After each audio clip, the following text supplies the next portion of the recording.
Bom dia a todos. Então, oficialmente, a partir deste momento, esta reunião está sendo gravada. A partir do momento da gravação, peço que os microfones fiquem fechados.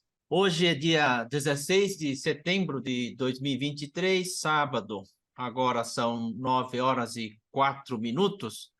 Estamos começando agora a nossa 33ª reunião virtual de estudo de filosofia, hoje com o tema Lutar no Centro da Arena, da página 153 do livro Filosofia Kyocera, os 78 princípios comentados, aquele de capa azul, ou da caderneta, aquela pequena, página 50. Quando fala lutar no centro da arena, é um dos 78 princípios defendido pelo seu Inamori. E o que será que esse tema tem? Cada um dos 78 tem uma mensagem, né? O ideal é cada um de nós, como cidadão, é saber de cabeça os 78, não só de cabeça, mas de corpo, né? Quando a gente conseguir ter de corpo, no reflexo condicionado, cada um dos 78, a gente está chegando próximo de um administrador à perfeição, algo parecido com isso. Não estou falando de ficar decorando ele. Decorar talvez seja um caminho, né? Mas a gente incorporar isso no nosso organismo, porque a filosofia é para cada um, né? Não é para os outros, é para mim. A minha filosofia é para mim, a sua filosofia é para ti, né? Porque quando você se transforma, influencia as pessoas em seu redor. Então, não é quanta gente você consegue mudar, é quanto você se transforma, aí o resto acontece. Um bairro melhora quando os cidadãos que habitam este bairro se transformam, né? Uma cidade melhora quando os habitantes dessa cidade se transformam. E isso leva tempo, né? Uma nação melhora quando os habitantes deste país se transformam, o que é uma missão bastante desafiadora. Leon Tolstói, filósofo russo que viveu de 1800 a 1910, ele deixou essa mensagem aqui: todos pensam em mudar o mundo, mas ninguém pensa em mudar a si mesmo. Acho que ninguém é um pouquinho forte, né? Mas como é bom falar dos outros, né? E a gente esquece de si próprio. Jesus Cristo falava isso, né? Ficar falando dos outros, aí quando você tem um negócio enroscado nos olhos. Eu sou Paulo Seiji, né? Junto com seu Minoru Takano, somos os coordenadores das reuniões virtuais de estudo de filosofia em português, o nosso grupo, do Instituto Brasileiro de Filosofia Empresarial, representado aqui pelo seu Katsuhide Itagaki. Para mais informações, quem se interessar poderão entrar em contato através do e-mail imbraf.p@gmail.com. Então, outro aviso, esse aqui para oficializar, hoje, dia 16 e amanhã, 17, está ocorrendo nos Estados Unidos o grupo da Califórnia em japonês, que reúne as escolas antigas Seiwajiko dos Estados Unidos, Japão e Brasil, este ano acho que é em Los Angeles, né? E o Brasil está sendo representado pelo seu Takahiro Yano, da Sunway Indústria de Containers Flexíveis. E por que eu estou falando isso? Que já falei com o Takahiro, tá tudo certinho para a próxima reunião ser a apresentação dele em português do que ele está apresentando lá nos Estados Unidos agora.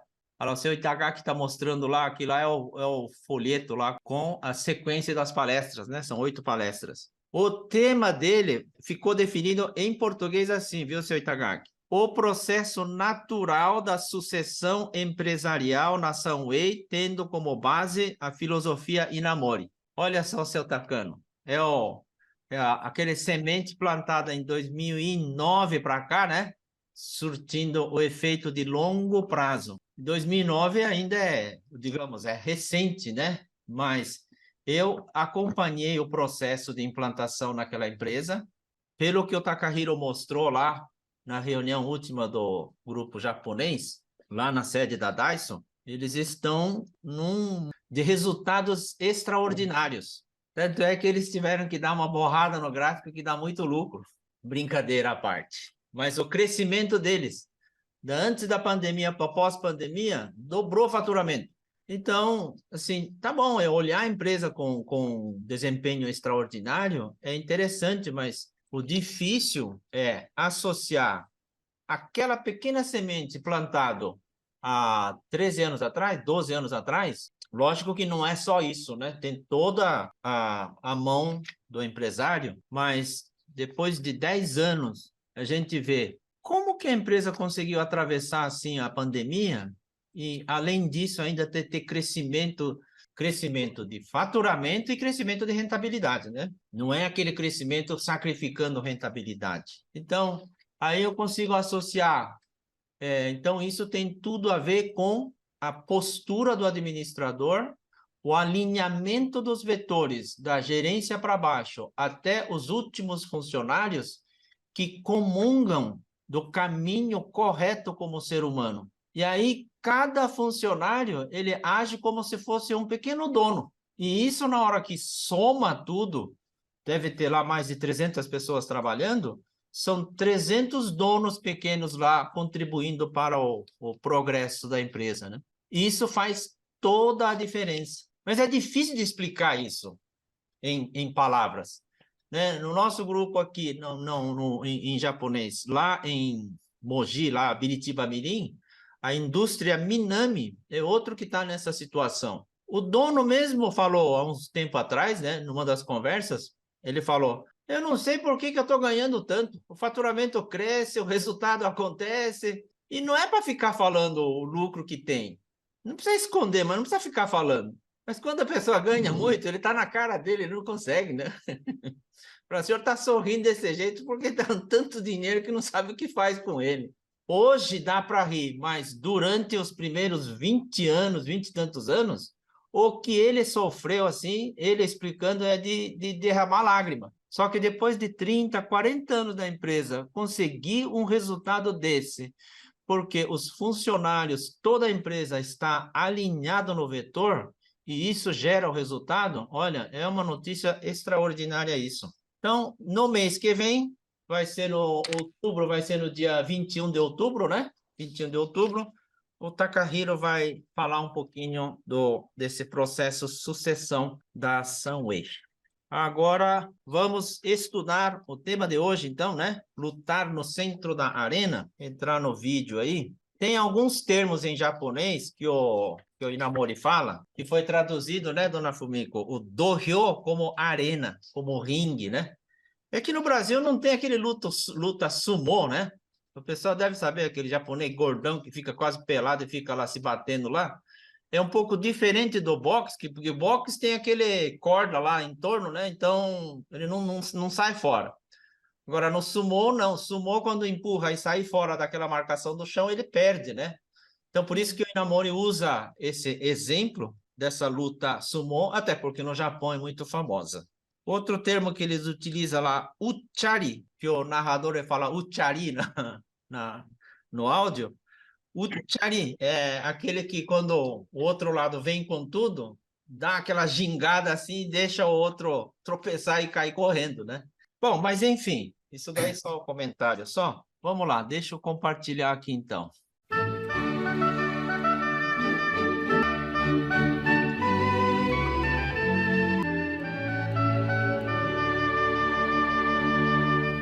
Lutar no centro da arena. Lutar no centro da arena significa trabalhar consciente de que recuar será impossível. O prazo de entrega é um exemplo. Não devemos trabalhar em função da data final de entrega combinada com o cliente. Devemos, sim, estabelecer uma data antecipada da que foi combinada, considerando-a como a linha limite da arena, e fazer de tudo para que a entrega seja feita até essa data. Agindo dessa forma, mesmo que surja algum contratempo inesperado, como a certa folga antes do limite da arena, ou seja, uma folga no cumprimento do prazo, é possível então tomar as medidas necessárias até a data combinada com o cliente, sem lhe causar transtornos ou problemas. Desta maneira, devemos sempre ter uma válvula de segurança em nossos trabalhos e conduzi-los com a certeza de que cumpriremos infalivelmente. Tal percepção se deu logo depois que iniciei as atividades da minha empresa. Muitas empresas de pequeno e médio porte estão sempre preocupadas com a parte financeira, como o atraso no recebimento da fatura já enviada ou como pagar as duplicatas. Há casos em que, no meio da noite, o administrador corre até a casa de um amigo para pedir um empréstimo de 500 mil ienes para pagar uma duplicata que já está prestes a vencer. Tudo para não entrar em falência. Ou negocia um empréstimo com um banco, mas este dificulta a concessão, tendo-se que procurar outros meios para conseguir o montante, pois o vencimento se aproxima a cada dia. Após tanto esforço, assim que consegue pagar a duplicata, fica todo satisfeito como se houvesse concluído um grande trabalho. Mas, na verdade, nada mais é do que a sua obrigação. Nada que faça o administrador sentir como se tivesse feito algo de bom ou de positivo à sua empresa. Toda vez que eu via um administrador assim, com ares de ser um dos melhores empresários, sempre me ocorria este pensamento. Todas as duplicatas têm o seu vencimento previamente determinado. Logo, os administradores deveriam saber que o montante necessário para o pagamento deve ser preparado previamente. Por que será que deixam para a última hora e saem apavorados? São tais tipos que dão desculpas como: não consegui empréstimo porque a pessoa com quem eu contava não pôde me ajudar. Considero isso errado. Ademais, faz com que o mesmo erro se repita no prazo de entrega. A respeito, sempre falei aos meus funcionários, tomando como exemplo o sumô. Há lutadores que, quando são forçados pelos seus adversários até a linha limite do dohyo, tentam sair desse sufoco girando o corpo para jogar o concorrente para fora da arena, através de uma técnica chamada uchari. Se possui força para aplicar esse tipo de golpe nessa situação, por que não se manifestou antes, quando estava no centro do dohyo? Justamente por aplicar o golpe no limiar da arena, surge o risco da avaliação pelos árbitros que verificam quem saiu primeiro da arena, o que nem sempre é fácil de ser resolvido. Por isso, dê um grande golpe quando estiver no centro do dohyo, em vez de manifestar toda a força somente quando estiver encurralado no limiar. Esse lutar no centro do dohyo significa manifestar toda a força enquanto ainda há certa folga. Em outras palavras, quando se deseja iniciar outra atividade, porque a situação da empresa está cada vez pior e não há mais chance de recuperá-la, certamente não há mais recursos financeiros nem resistência física para tomar qualquer providência. Isso deve ser feito enquanto há fôlego, tanto financeiro como físico, ou seja, enquanto a empresa está de vento em popa, porque as condições tornam-se desfavoráveis ao se iniciar a mudança de atividade quando a situação da empresa já não é mais saudável. Em suma, se intenciona dar um grande golpe, deve fazê-lo enquanto a situação da empresa está em alta. É o que chamamos de lutar sumô no centro do dohyo, lutar no centro da arena. Quem já leu meus livros deve saber que, na infância, eu era um garoto muito peralta e estudava pouco. Mas as minhas notas no início do curso primário eram tão boas a ponto de deixar os meus pais surpresos e orgulhosos. Essa alegria durou pouco. Deixei de estudar à medida que me acostumava com a escola e o número de colegas aumentava. Antigamente, o critério de avaliação era em 5 níveis. A, B, C, D e E, por exemplo. Quando me formei na escola primária, não havia nenhum A em meu boletim. Era tudo C. Seria como se hoje recebesse 3 em todas as matérias. Não obstante essas notas, queria ingressar em um dos melhores ginásios da província de Kagoshima e prestei exame de admissão, embora o professor me alertasse que a aprovação seria impossível para quem não tinha nenhum A no boletim. Dito e feito, não passei no exame. Também pudera. No informe de meus resultados escolares constava mau comportamento. Ingressei então num ginásio da região, mas continuei a brincar. Nos primeiros 2 anos, tive brigas homéricas. Dia após dia, brigava de tal maneira que formavam espectadores que pareciam reunir todos os alunos daquela escola.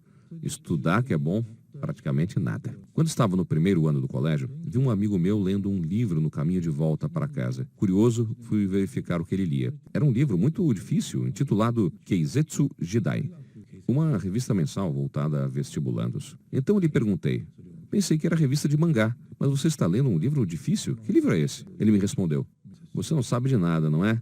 Esse é para quem quer prestar vestibular para a universidade. E é isso que eu quero. Fiquei muito surpreso com isso, pois o meu plano depois de me formar no colégio era ser admitido em um banco da região e trabalhar. Um pouco apavorado, perguntei-lhe se poderia me emprestar a revista, mas ele se recusou, justificando que aquela era a última edição. Insisti para que ele me emprestasse as anteriores, o que ele, enfim, concordou. Li uma das revistas assim que cheguei em casa. Parecia que estava tirando os óculos escuros. A minha visão sobre a vida mudou naquele momento. Talvez a época tivesse ajudado, pois já estava na hora de pensar no meu futuro. Aquela revista também influiu nos meus valores até então, que tinham como critérios ser forte nas brigas e bom jogador de beisebol. A partir desse dia, passei a sentir vergonha de tirar notas baixas nas matérias, pois que comecei a estudar. Como até esse momento eu não havia estudado como deveria, precisei reiniciar os estudos de física, química, matemática, etc., desde o nível ginasial para me preparar para o vestibular. Isso se deu quando já cursava o segundo ano do colégio. Para superar o atraso, não havia alternativa a não ser o esforço, pois não dispunha de um cérebro de gênio. Graças a esse esforço, consegui ingressar numa universidade. Dizem que quando alguém ingressa na faculdade, normalmente passa a farrear, que foi diferente comigo. Certamente a falta de dinheiro tenha contribuído, mas me empenhei muito nos estudos durante os 4 anos de universidade, pois tinha sede de conhecimento. Ia para lá de manhã calçando um guetá, e depois da aula passava na biblioteca da província, onde ficava até altas horas da noite. Tinha consciência de que estava muito atrasado se comparado aos demais colegas de turma, por não ter estudado como deveria no ginásio e no colégio. Estudei tanto a ponto de adquirir o apelido de crânio de ferro. Normalmente, quando chegava o período das provas, indicavam-se as matérias que cairiam. Por exemplo, na prova de física será a partir de tal a tal matéria. Logo, os alunos preparavam-se de antemão, revisando essas matérias para estarem aptos a responder qualquer pergunta que caísse na prova. Assim, certamente todos tirariam uma boa nota. No meu caso, estudava de modo que 1 a 2 semanas antes da prova já estivesse pronto para responder quaisquer perguntas e tirar a nota máxima. Todos se lembram de que, quando estudavam para as provas, elaboravam uma programação. Mas geralmente o estudo não rendia conforme o programado. Sempre havia amigos convidando para ir ao cinema, o que acabava aceitando por consideração. Os irmãos chamavam para brincar. O estudo então ficava para a última hora.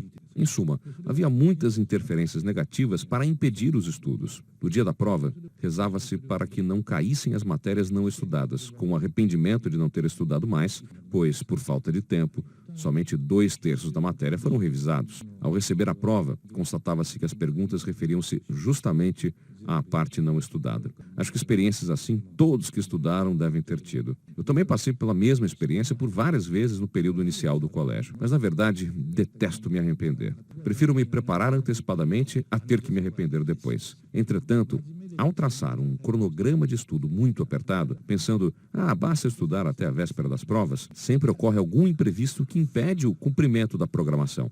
Esse problema pode ser sanado ao se antecipar essa programação, ou seja, prever uma folga para que, mesmo com algum imprevisto, haja tempo suficiente para estudar todas as matérias. Com esse raciocínio, durante a minha vida de estudante universitário, eu me programava para concluir o estudo com, no mínimo, 1 semana de antecedência. Tive tuberculose na minha infância e, por isso, mesmo depois de adulto, quando ficava gripado, manifestava um sintoma semelhante ao de pneumonia, com febre altíssima. Por várias vezes fiquei acamado nesse estado durante o período da prova, mas por ter estudado com antecipação, normalmente obtinha nota máxima, apesar de tê-la realizado com febre alta. Logo, é necessário sempre se preparar com certa folga, para não ser surpreendido por quaisquer imprevistos. Seria como lutar no centro da arena. Isso ficou gravado na minha mente desde então, e por isso, toda vez que observava um gestor apavorado, preocupado em como pagar a duplicata na iminência de vencer, pensava, com um administrador desses, a empresa vai falir.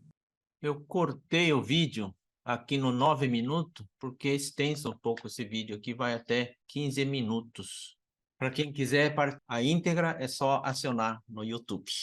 Hoje o tema é aparentemente simples, né? Porque é fácil de entender a mensagem que ele está passando. Ele fala de administrador que fica correndo atrás de pagamento de duplicata, e quando consegue pagar a duplicata, que é a obrigação, acha que ele conseguiu fazer um grande feito, né? Eu conheci vários desses empresários. Eu ficava pensando, puxa vida, né? Ele sabe que aquele negócio vai vencer naquele dia lá. Por que será que ele está correndo desse jeito? E o pior é que quando você está junto, do lado junto, trabalhando, se estiver trabalhando junto, você embarca junto e daqui a pouco você está apavorado olhando. Já cheguei a liberar o boy 5 horas da tarde para entrar no banco, né? Mas essas horas o banco já está fechado. Eu falei, não, eu sei por onde entra. Quer dizer que o boy já sabia, ele tinha uma amizade com o guarda, né? Chegava lá na agência e o guarda falava, dá um jeito aqui e tal, deixava entrar o malote e ficava lá. Aquele dia, aquele pagamento era processado. Quer dizer, você consegue montar um aparato de incompetência e todo mundo começa a rir junto com essa incompetência, que o Inamori fala assim, você é bobo, cara. Você acha que isso daí é administrar a empresa, né? Essa é uma questão do dinheiro que ele cita, né? A outra é a questão do prazo de entrega. você se matar para fazer o prazo de entrega real. Se tiver um imprevisto, você já não consegue cumprir. Então, você programa para alguns dias antes ficarem pronto, né? Só que isso também, se o funcionário percebe que tem 5 dias de folga, ele já relaxa. Então, você tem que mentir falando, não, tem que ser naquele dia. Aí, quando fala naquele dia, aquilo fica pronto e, olha, na verdade, vai ser daqui a uma semana para entregar. Pronto, já não funciona também. Por quê? Porque não tem mentes alinhados, né? Aquela gestão por esperteza. Quem que consegue tapear mais? Quem que consegue fazer mais sem ter que fazer tanto? Bom, enfim, qual administrador, qual cidadão que não passou por essas situações que o Inamori está narrando aqui, né? Eu vou passar a palavra para o seu Takano, iniciar o comentário em torno deste tema aí, lutar no centro da arena. Por favor, seu Takano. Primeiramente, bom dia para todos, bem-vindo ao nosso grupo de estudo. Bom, eu vou ser bem rápido aí para que não tome muito tempo. É o seguinte, durante todo esse tempo que, junto com os demais aí da CEUASCO, com a ajuda do sempre eficiente Dona Fumiko, que traduziu para nós um monte de obras, né? Uma das experiências que eu gravo na minha consciência, subconsciência, é que quando nós falamos de filosofia, o ensinamento do Soinamori, muitos falam, mas isso é impossível, ou isso é fácil para quem já realizou, conseguiu, tudo mais. Mas eu lembro o momento em que nós tivemos um grupo de estudo, nós estávamos com o pessoal da Ceológico, visitando Chapada Diamantina na Bahia, seu Itagaki, entre outros, né, que fazia parte desse grupo. E quando nós estávamos discutindo um assunto, o pessoal começou já a comentar que mas isso é impossível, isso é muito difícil, tudo mais. E o seu Itagaki, não sei se ele lembra, mas eu lembro, gravei na minha subconsciência, ele manifestou o seguinte: o importante, né, é você ter essa consciência e que precisa fazer isso, fazer esse comportamento. Isso vai acontecer com o decorrer de mais estudo, de mais tempo.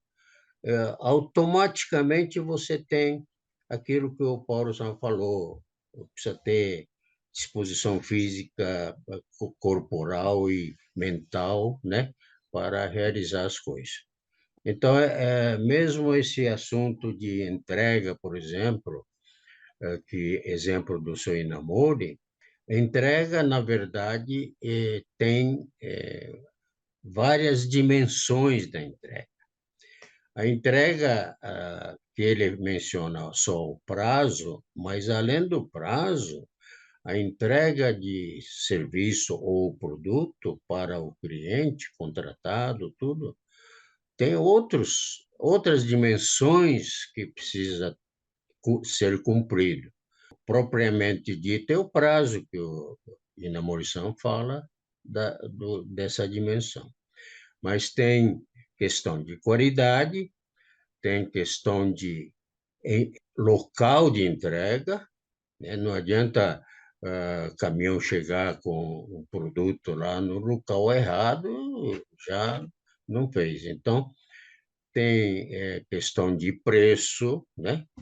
De qualidade contratada, tudo mais. E assim é que a gente teria que ter sempre uma folga, né, que ele fala no centro, lutar no centro da arena, ter folga para tudo. Então, enquanto você ainda tem prazo, você pode fazer checagem da qualidade também e estar certo que a logística vai cumprir aquele local de entrega no prazo de entrega até até nas várias indústrias que têm processo de montagem, por exemplo, do automóveis, né, coisa, que era de just in time, né? E a empresa começou a adotar a entrega em tempo suficiente para acompanhar o processo de montagem. Não a montadora ter o estoque lá no seu almoxarifado ou no seu armazém, mas sim fazer com que a entrega realmente em qualidade, quantidade, coisa no local exato chegue naquele tempo marcado, né? Então, tudo isso acho que faz parte desse tema de hoje, né? Lutar sempre no centro da arena. Era isso que eu queria comentar, Paulo. Ter Obrigado. isso. Escolher o caminho e seguir nela, né? É que nem plantar semente e esperar ele nascer. Se a gente tiver ansiedade, vai lá e fica fuçando semente. Será que está nascendo, né? Acaba de matar aquele brotinho que está nascendo, né? Então, se eu tenho insegurança da semente que eu plantei, então isso fica inquieto. Então, por isso que tem que saber o caminho que eu vou escolher, o túnel que eu vou entrar, porque se eu entrar e ficar voltando, entrar e ficar voltando, a vida passa e não construo nada, né? Em seguida, seu Itagaki, comentário sobre o tema. Por favor, seu Itagaki. Bom dia a todos.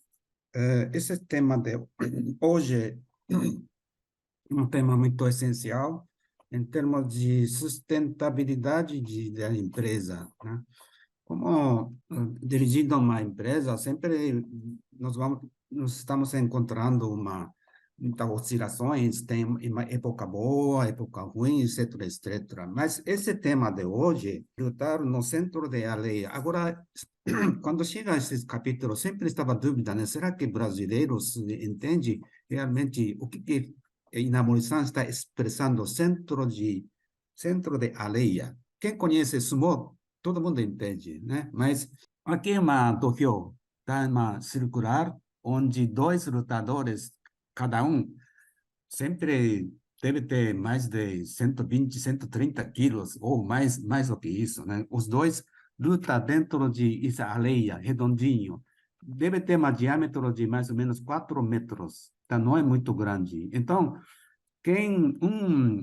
lutador que foi empurrado no beira da círculo, restando apenas 1 centímetro, 2 centímetros, faz uma enorme força para que não seja cair fora esse círculo, sabe? Então, Inamori-san sempre fala, se esse lutador tiver essa força, quando fica empurrado no limite de círculo, por que ele não faz ainda quando esteja no centro da areia? Isso é o significado de lutar no centro de areia, certo? Eu vou dar um bom exemplo, que eu tinha meu amigo que tinha uma empresa de pequenas escala. Pode ser que já eu comentei para vocês. Um dia ele tinha que chamar todos os colaboradores no final do expediente, porque estava muito ruim a empresa e tinha que avisar para, não sei, uma dúzia de colaboradores que, olha, hoje estado financeiro da empresa é muito ruim, nós temos que fechar. Inclusive, ele quase decidiu para fechar a empresa. Aí começou a explicar, né? Um dia de final do expediente, todos os colaboradores não tinham nenhuma ideia, patrão, que falaria isso. Aí, interessante que a reação de uma dúzia de colaboradores, depois de conversar algumas horas com o patrão, todo mundo começaram para ele, né? Olha, nós gostaríamos de ter mais chance para recuperar a empresa. Aí começou totalmente o clima da empresa. todo mundo começaram a dedicar mais tempo. E eu acredito que, na hora que o patrão falou para todo mundo, cada departamento, pessoal do departamento, poderia estar passando na cabeça dele. Por exemplo, o setor de compra pode estar pensando que, puxa vida, né? Naquela compra, poderia pedir mais desconto para ele, para comprar mais barato material de construção. Pessoal da contabilidade pode estar pensando que, puxa vida, né? Se eu tivesse insistido muito, podia recuperar aquele título que nós perdemos para a cobrança. O setor de vendas pode estar pensando que, se fazer um pouquinho mais assim trabalho, poderia ter ganhado aquele pedido, não perdendo de concorrentes, sabe? Então, todo mundo deve estar passando um cenário bem positivo, mais assim, mais forças, etc, etc. Aí, final de contas, recuperou essa empresa. Então, Idamori está falando, se cada um de vocês tivesse essa força, por que vocês não demonstravam ainda a empresa estava nessa situação, antes de cair nessa situação, né? Então, Inamori-san, em poucas palavras, está falando disso, né? É sempre lutar no centro da aldeia. Isso é muito, muito importante para nós em termos de sustentabilidade da empresa. Isso eu queria transmitir para vocês. Obrigado. Obrigado, seu Itagaki. Esse caso é interessante, né? Numa conversa, muda completamente o ambiente, a disponibilidade das pessoas, dos funcionários, e falar, eu também quero fazer parte do esforço para recuperar a empresa. E o administrador que não estava conseguindo transmitir isso, provavelmente ficava reclamando, né? Falar, esses funcionários não fazem nada. É a postura dele, né, que É. modifica. É o que eu estava falando antes da reunião. O Paulo Prata deixou lá, né? Ele diz assim: cada um haja com amor na proporção dos seus dons, dos seus talentos recebidos. O que cada um conseguir fazer de pequenininho, ele faz diferença, né? Só que a gente conseguir ver essa pequena diferença, aí é que está a paciência e a certeza de estar no caminho certo. Porque daí, pouco a pouco, ao longo do tempo, começa a aparecer o resultado, a ponto de não saber o que fazer com tanto dinheiro depois, né? Aí entra outra responsabilidade, que é aquele que estava preocupado só em administrar a dívida, agora ele tem que aprender rapidamente a como administrar o excedente. Uma delas é pagar o imposto de renda sobre o rendimento, né? Dona Fumiko, faz tempo que a senhora não fala, hein? Hoje tem termo muito em japonês aí. Algum comentário para a gente sobre esse tema aí? Eu acho que esse tema está linkado com vários outros temas que a gente já estudou, né? Por exemplo, aquele que a gente falou da força que a gente gera quando está na situação de incêndio, ela É. está bem parecida quando o empresário está no limiar. Só que o risco é muito grande, né? Se realmente tem a capacidade de reagir no limiar, então precisa ser feito isso quando ainda tem folga, né?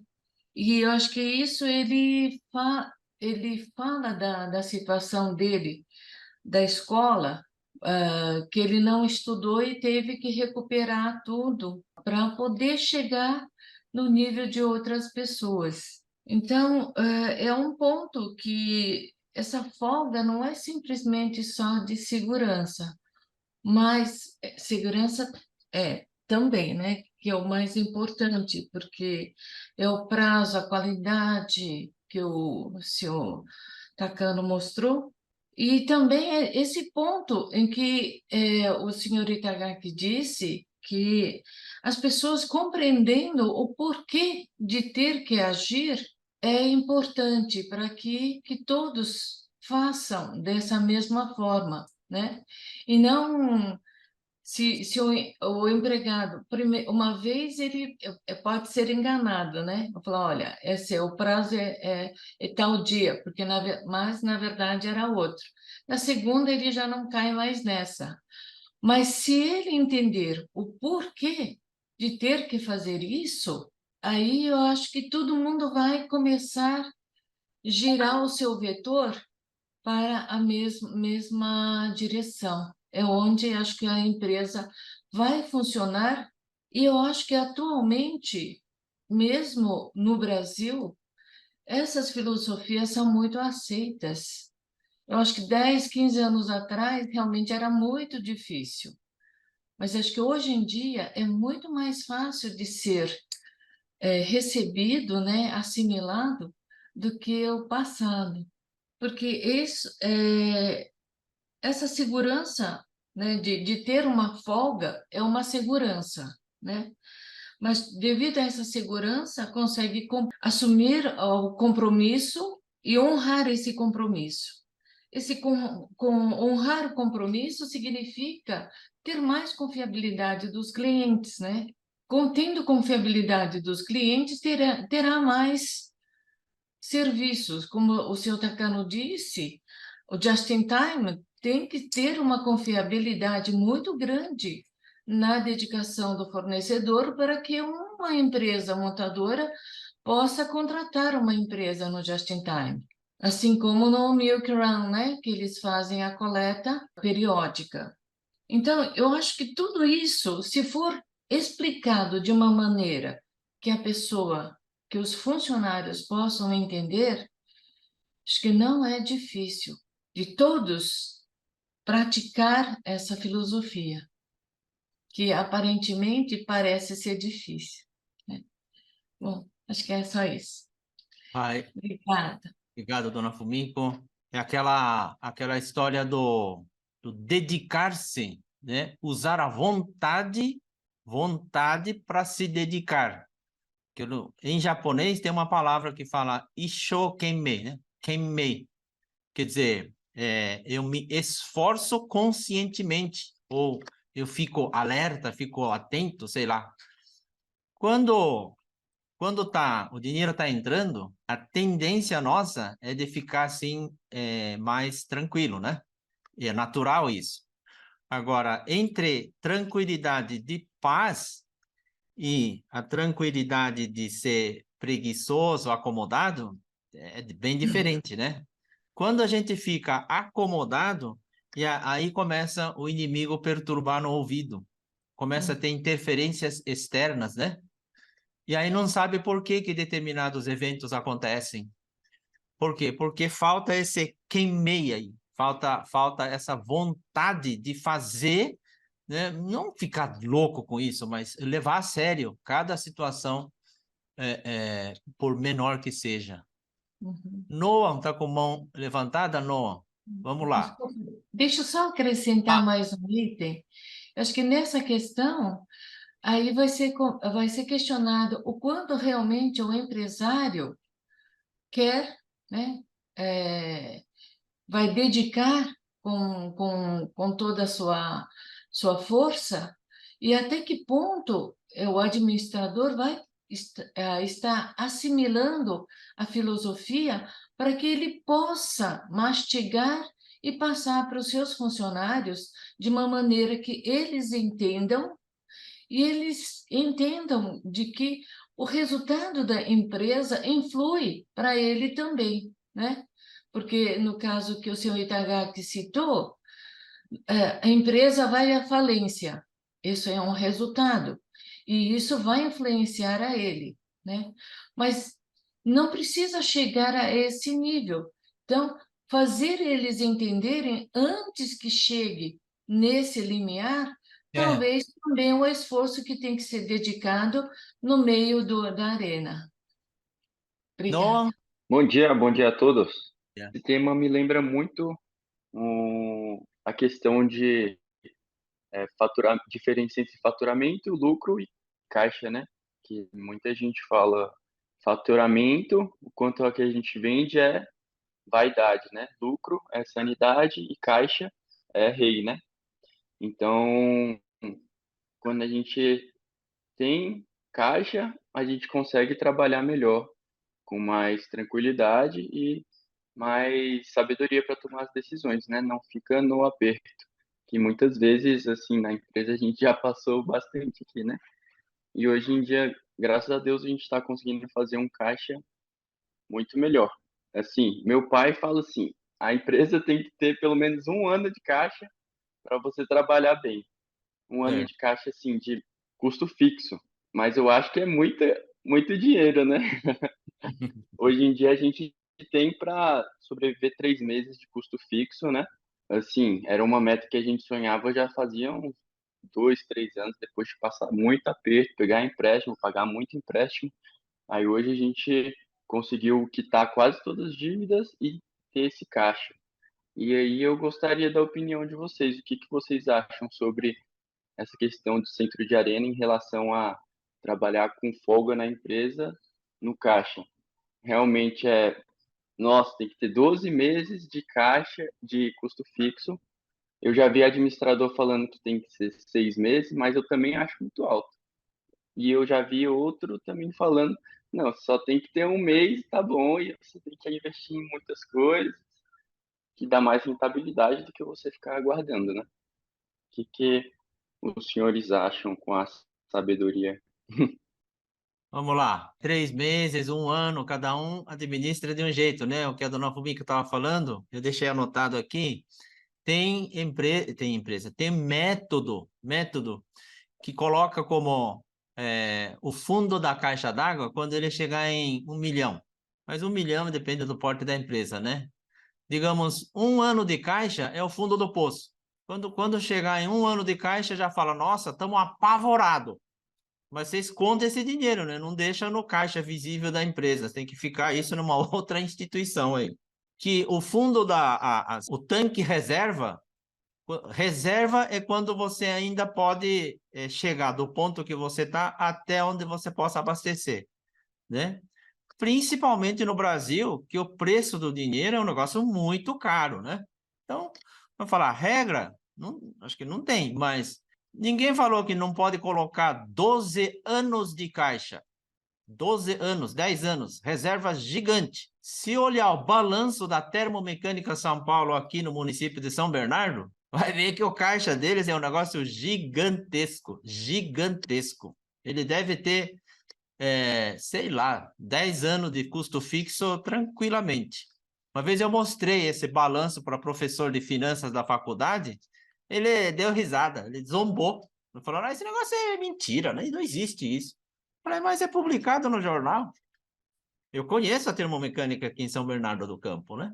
Então, é o que a filosofia Inamori apregoa, que é a herança do Matsushita Konosuke, né? A construção de represa gigante. Inamori construiu a Kyocera sem nenhuma dívida. A única dívida que ele fez no capital inicial quando começou, né? E ele falava que ficava tão apavorado, que falava, não vou recorrer a isso. Ele construiu aquilo tudo com recurso próprio. O banco chama-se eu. Então, não dá para falar isso para todo mundo, mas, sem dúvida, o recurso próprio é um poder gigantesco no Brasil. A diferença entre empresa que opera capital próprio e capital de terceiro, o resultado em 20 anos, 30 anos é um negócio fenomenal. Só que o empreendedor normalmente não pensa assim, né? Eu que penso assim, eu sou medroso, não tenho coragem de empreender. Por quê? Porque você fica cuidando da reserva, né? O empreendedor é aquele porra louca que começa o negócio sem ter recurso, vai na cara e coragem, mete as caras e faz o negócio acontecer. E aí você falar de reserva para esse pessoal é muito relativo, né? Então, para começar, eu acho que pode fazer.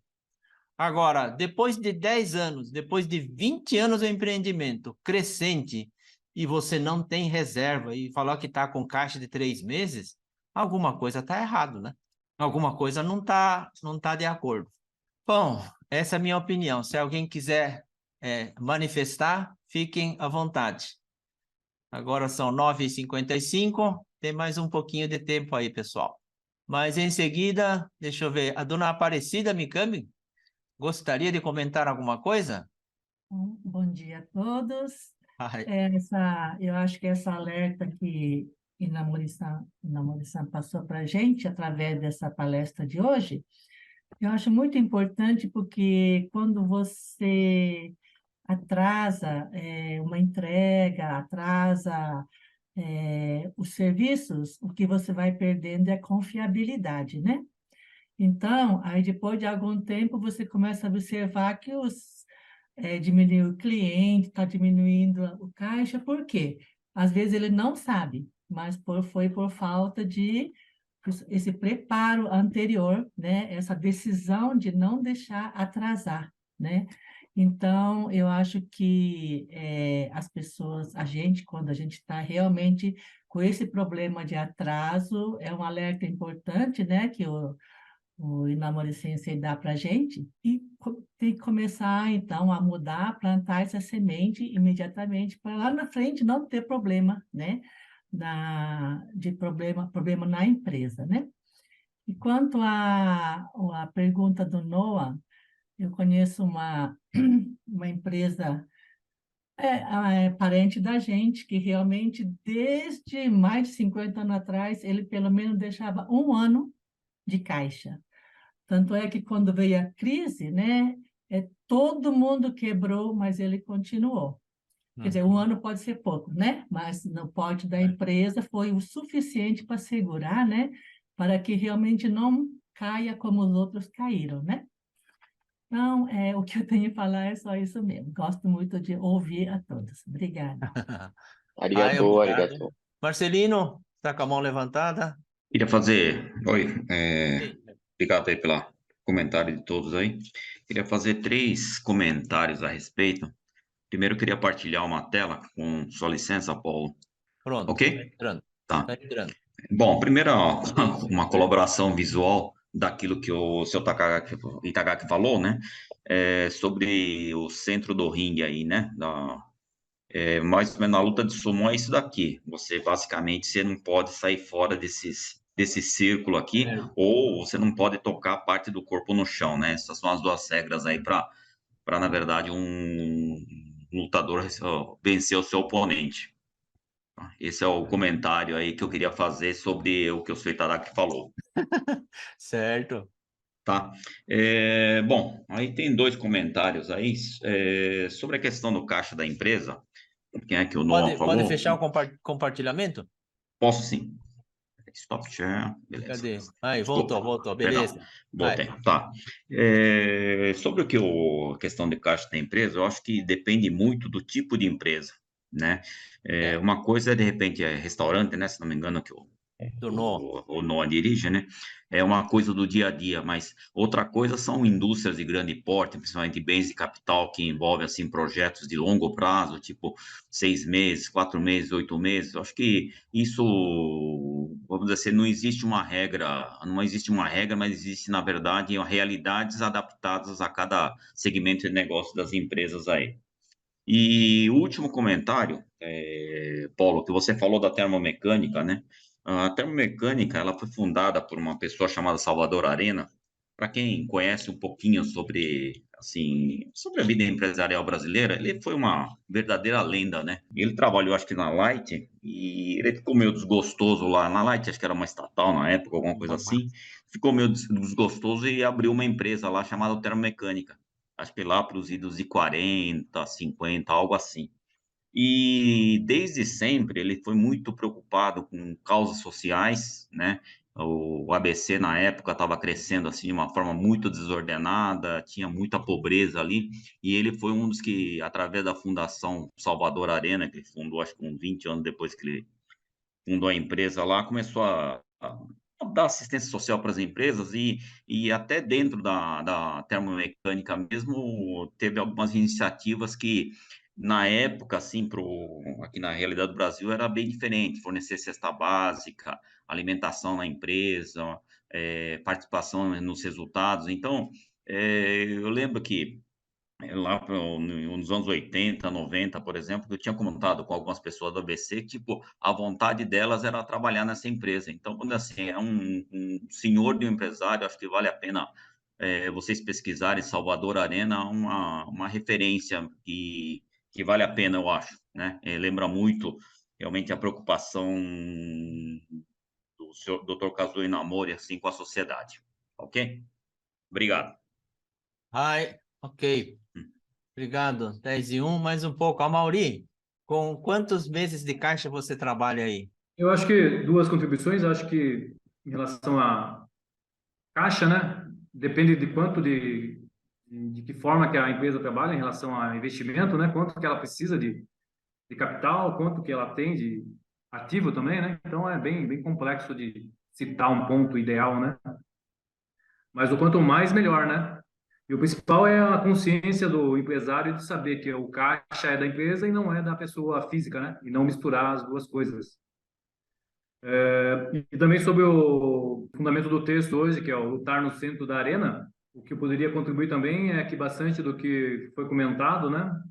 Um dos pontos principais que a gente faz aqui em relação à aplicação da filosofia, a gente pediu bastante apoio para o senhor Takano, o senhor Ninomiya, desde 2004, né, quando a MNS começou a estudar a filosofia, de como tornar a filosofia uma coisa prática, né?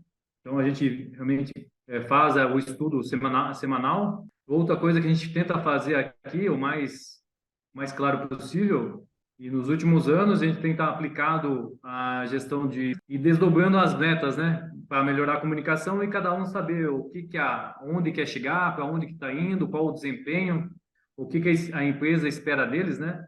E a gente também percebeu que sempre quando a gente olha e descobre onde que é ponto de atuação, especificamente esse ponto melhora. E onde a gente está descoberto de indicadores, de acompanhamento, normalmente esse se torna uma dor da empresa, uma bola de neve, né? Então, o que eu poderia contribuir para o texto de hoje, né? O de não deixar chegar no limite, é a gente sempre acompanhar, desdobrar a meta, olhar, identificar onde são os pontos cegos da empresa, né? Realmente deixar claro onde são esses pontos de dor, ser claro, né, a parte da gestão, né, e ser incisivo nesses pontos, né, realmente buscar ter indicadores claros, acompanhar, orientar, treinar, capacitar os companheiros, os gestores, né, os funcionários, e a partir disso a gente não deixar chegar lá na beira do ringue para fazer alguma ação, né? Seja de caixa, por exemplo, qual é o produto, qual é o cliente, qual é o fornecedor que está consumindo caixa ao invés de gerar caixa, por exemplo, e trabalhar especificamente naquele ponto, ou trabalhar com pesquisa e inovação para identificar um produto que possa contribuir mais com essa perspectiva, né? E a partir disso melhorar também a comunicação corporativa, né? Todo mundo saber o que está acontecendo, para onde que a empresa está chegando, qual que é o nível de empenho de cada um, né? E cada um realmente ter essa proatividade de colaborar com a empresa, né? Se a gente não comunicar bem, não acompanhar bem, não deixar claro onde são os nossos pontos de dor, por exemplo, corporativamente, e deixar um monte de ponto cego, onde a gente quer chegar fica cada vez mais distante, né? E quando a gente faz o inverso, comunica bem, acompanha bem, deixa claro qual que é o posicionamento de cada funcionário, qual que é o ponto dele, treina, capacita, né? O sucesso corporativo fica cada dia mais perto, mais claro, e todo mundo rema a favor do sucesso da empresa de forma bem agressiva, né? E a gente vê que fica bem claro essa abordagem, né? De onde a gente acompanha e treina, onde a gente delarga, né? O desempenho é muito diferente, né? Então, o que eu poderia falar é realmente buscar esses indicadores, desdobrar e acompanhar o mais periodicamente possível. Ok, Mauri. Obrigado. 10:06 agora. Antes de encerrar, vou deixar uma mensagem aqui. O que vocês acham de uma empresa que existe há 1.305 anos? Não é a empresa mais longeva do mundo, é a segunda, né? No Japão, é um hotel termal chamado Hoshi-ryokan. Hoshi-ryokan. Ele foi fundado em 718. Por que ele consegue manter tanta longevidade, né? Não sei entre eles aqui. Ele tem uma cartilha que ele segue de um príncipe que escreveu em ano 604. Não é 1604, não, é 604. Príncipe Shotoku. Ele deixou cinco ensinamentos. Primeiro, cortesia para com o próximo. Segundo, reprovação do vício e recompensa pela virtude. Terceiro, cumprimento dos deveres civis. Quarto, conscientização do ponto de vista de colegas.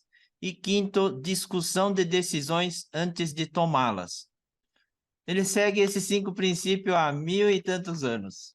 Se servir alguma coisa para nós, vamos copiar. Como é que pode, né? Algo simples.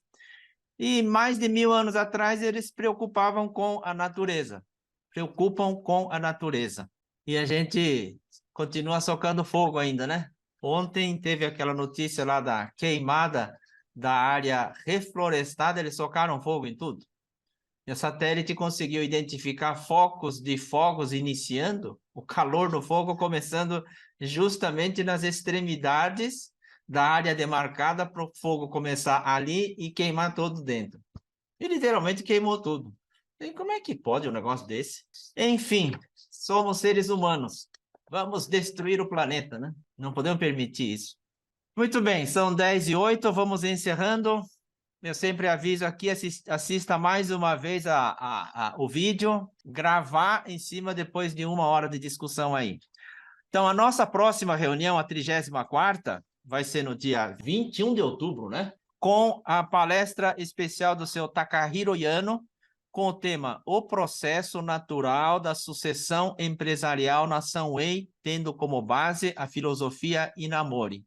Vai ser muito interessante, pessoal. Então, pode convidar mais gente a participar, a ouvir, porque estamos com expectativa aí.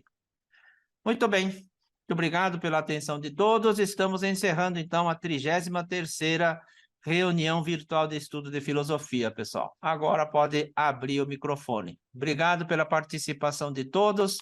Um abraço e até a próxima.